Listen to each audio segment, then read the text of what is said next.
Hi everyone, welcome to FilmDirt. Well, after seeing the original awesome Equalizer movie, I had to see its sequel, of course in the run-up to the Equalizer 3, which, as this is being recorded, it's released now. I'll definitely try and catch that within the next few days and come back here with a review. But today I did finally get to revisit the second film.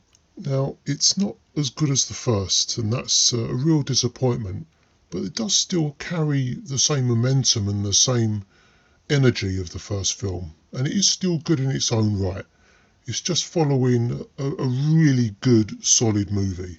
In part two, it really does seem he's definitely back in the game, and he's solving problems, and definitely a gun for hire.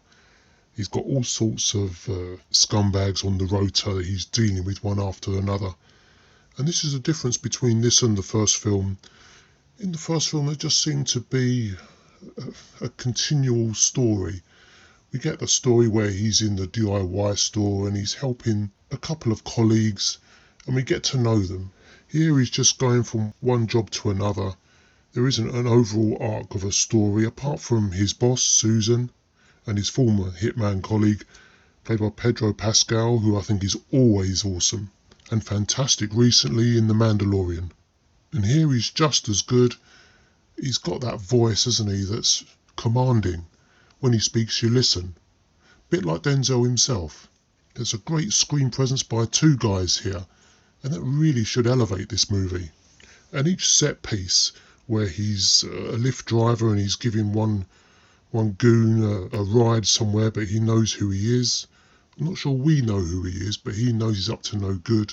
And before that, when he was giving that woman a ride to the hospital because she was beaten or high on drugs because of a gang in an apartment just dumped her out into a Lyft car.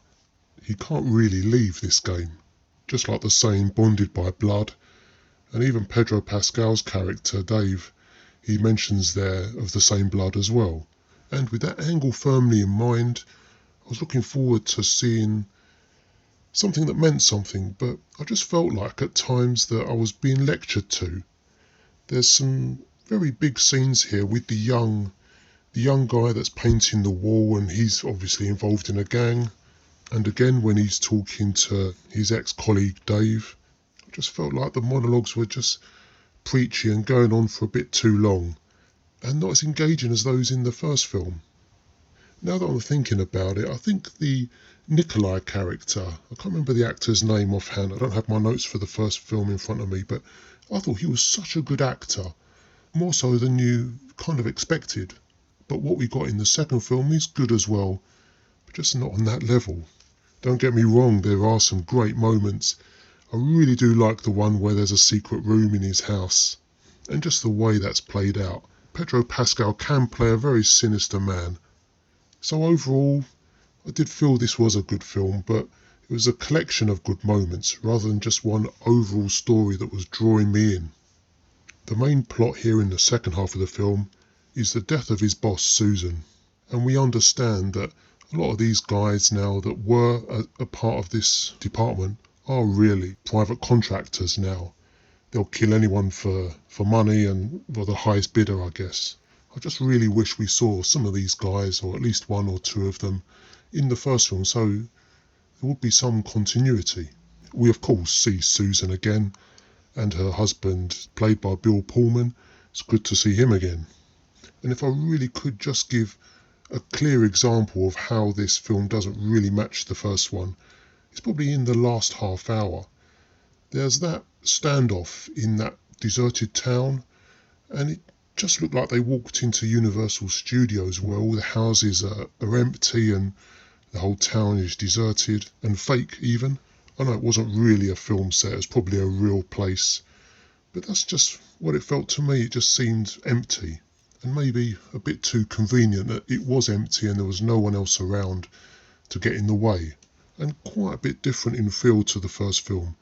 And I think that's probably what it was for me. It was probably the empty feeling, just walking around a studio set, almost. Alright, let's give this a score. I think it's going to be 3 stars. And I've seen some reviews for this film give it really low scores, like 2.5. And I think there was one on Rotten Tomatoes and on Google as well that gave it even lower. I don't think that's fair. It's not that bad. It's just following a really good film. So I guess a positive 3 stars from me. So that rounds off this review. As I said at the top, I will be trying to catch part 3 as soon as I can. And of course supporting the cinemas as we're always told to do. And my only issue with going to the cinema is I find that not many people nowadays actually respect the need to be quiet. People just don't shut up or turn their phone off. For me, it's that and the higher prices. It is expensive to go out, but you know, when you calculate the price of a cinema ticket, it is still cheaper than, you know, a restaurant or a show. And we don't want to see too many more cinemas closing down, and that's not right. I do love the cinema experience all up there on the big screen, and it is very immersive when it's a really good presentation. Okay, with that, I'm going to thank you all for joining me again, and I'll speak to you again within the next couple of days for Equalizer Part 3. All the best, speak to you soon, take care.